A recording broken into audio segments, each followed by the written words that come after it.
नमस्ते मित्रों, आज बात करूंगा ब्रह्म वैवर्त पुराण के बारे में। इस वीडियो को देखने के बाद कान से पानी न निकल जाए तो मुझे कहना, इन पुराणों में इतनी गंदगी भरी है। श्री कृष्णचंद्र जी महाराज का चरित्र महान था, उनके चरित्र पर कोई कलंक नहीं था।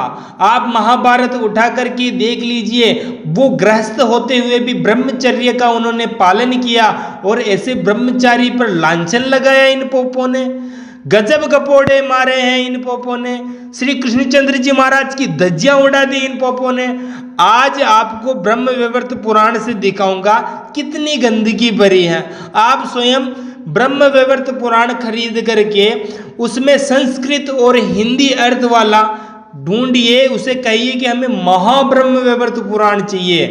फिर उसमें आप ये प्रमाण को मिलाइए, कहीं हम झूठ तो नहीं बोल रहे हैं, क्या इतनी गंदगी है या नहीं है। श्री कृष्णचंद्र जी की धज्जियां उड़ा दी इन पोपों ने। इन पोपों ने श्री कृष्णचंद्र जी को इतना कुकर्मी लांछन लगाया है जिसकी कोई सीमा नहीं है। आपके सामने ब्रह्म वैवर्त पुराण अध्याय नंबर 72, आप पूरा पढ़ लीजिए, मैं थोड़ा बहुत ही बताऊंगा, पर आप अध्याय नंबर 72 को पूरा पढ़ करके लोगों को प्रेरित कीजिए कि इन पुराणों से इस गंदगी को बाहर निकाले। श्री कृष्णचंद्र जी ऐसे नहीं थे। आपके सामने प्रमाण है। कुब्जा अपने घर पर रात को सो रही थी। श्री कृष्ण चुपके से वहां पहुंच गए और धीरे से उसे जगाया।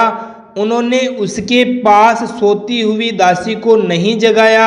श्री कृष्ण ने उससे कहा, प्रिय, निंद्रा त्याग दो और मेरे साथ संभोग करो, मुझे श्रृंगार दान दो। हे सुंदरी, तुम पूर्व जन्म में रावण की बहन शूर्पणखा हो।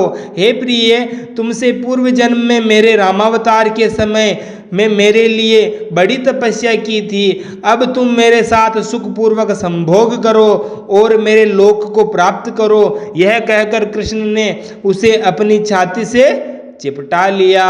उन्होंने उस कामुकी को नंगा कर लिया और संभोग करने लगे, उसे चूमने लगे।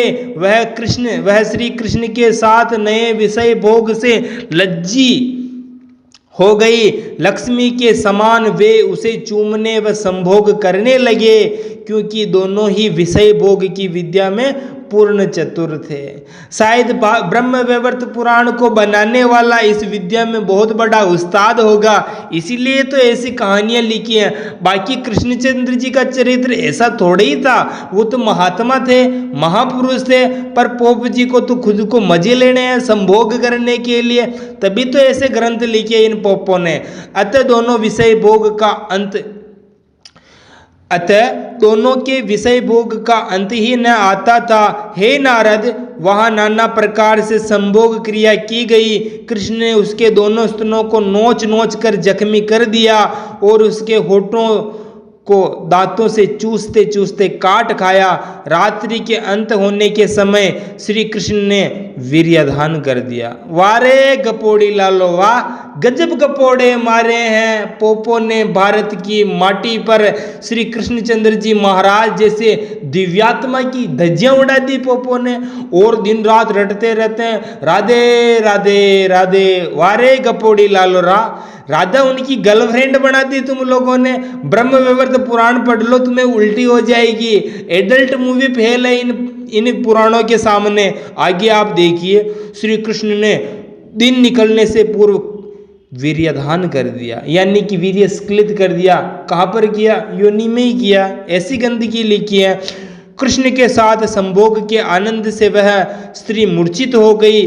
उसे श्री कृष्ण की छाती के ऊपर पड़े हुए ही तंद्रा आ गई।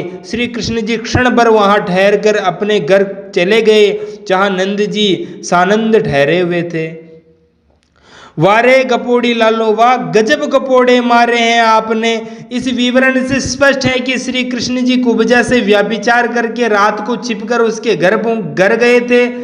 चुपके से उसे जगा लिया, दासियों तक को पता न चल पाया।